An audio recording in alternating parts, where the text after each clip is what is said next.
Now that we've seen the more automated way of sculpting our terrain using something called a height map, let's look at how we can sculpt a terrain by hand inside Unity. So I am going to zoom out here a little bit, and we can see that we still have this Unity rocks up here. So what we need to do first is we need to flatten this. We need to get rid of all the data or information that the height map brought in. So I'm going to come up here to terrain, and I'm going to select flatten height map. And what that's going to do is it's going to basically reduce everything to a flat point. I can lower it to 0, or I can flatten it to something a little higher than 0. And if my terrain is the absolute rock bottom, I would lower it to 0. However, if I ever want to do lakes or valleys or anywhere where the terrain dips down a little bit, I should probably lower it to something like that, which would be 50%. And I hit flatten. It is flattened, but a little bit higher than the camera at this point.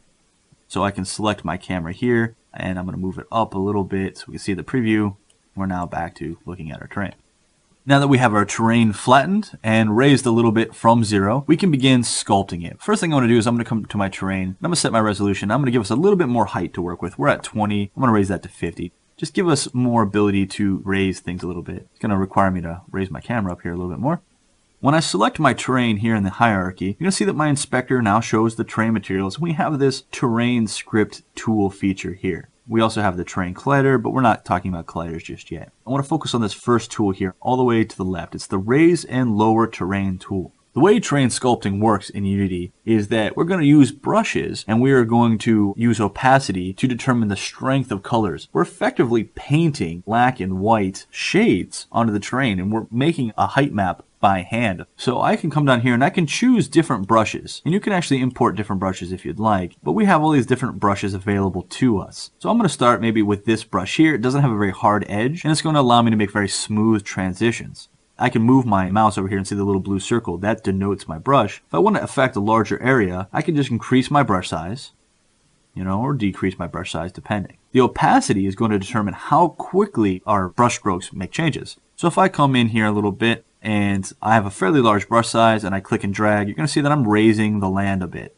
And I can start building myself a mountain or anything like that, a little ridge or spine of a ridge or something like that.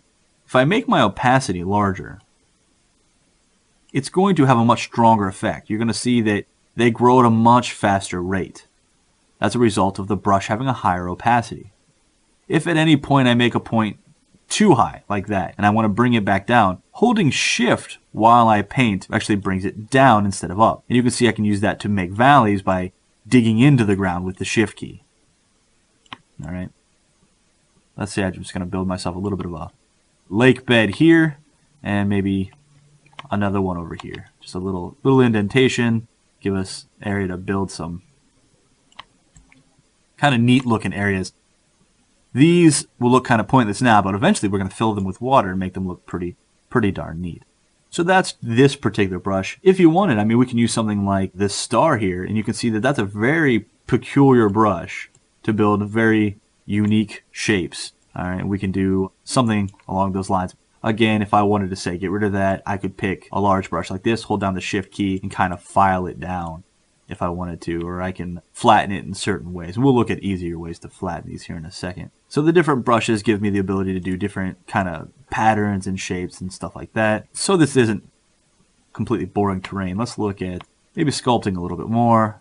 If we wanted to build a wall near the edge to prevent the player from falling off the side of the world, we could do something along these lines to do that, kind of build up the terrain and stuff like that. Maybe use a larger brush. Build ourselves some mountains. By using a hard-edged brush, like say this one here, we build very hard-edged pieces of terrain, kind of like step-looky or like mesas or whatever. They will continue to grow upwards. So that is the raise lower terrain tool. Again, holding down shift will actually decrease the size instead of increasing the size. The next tool is this here. It's paint height. So we're going to raise to a height and we're going to lower to a height. So we have the same brushes and we have the same brush size, opacity, but now we can specify a height and it won't go above this height, won't go below that height. So with a height 10, if I brush here, we can see we're going to lower down to a point. We won't go below 10. All right. If I wanted to raise that up to say 20 and then I paint, we'll see we'll raise up to 20. It's a nice way to reset if something didn't quite go the way we wanted. I'm going to choose 25 here. 25 should be perfectly flat, and it helps me erase some things that I didn't necessarily want.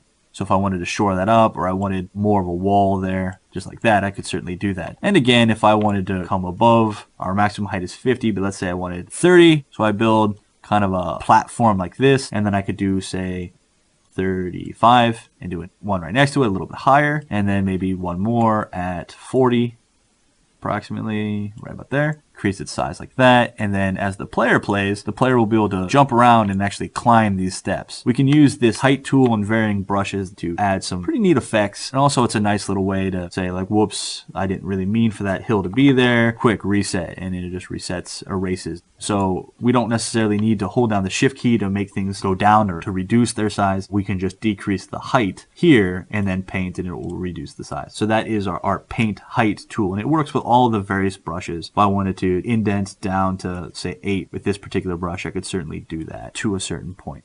Let me go ahead and erase that now. And nice and easy, just like that.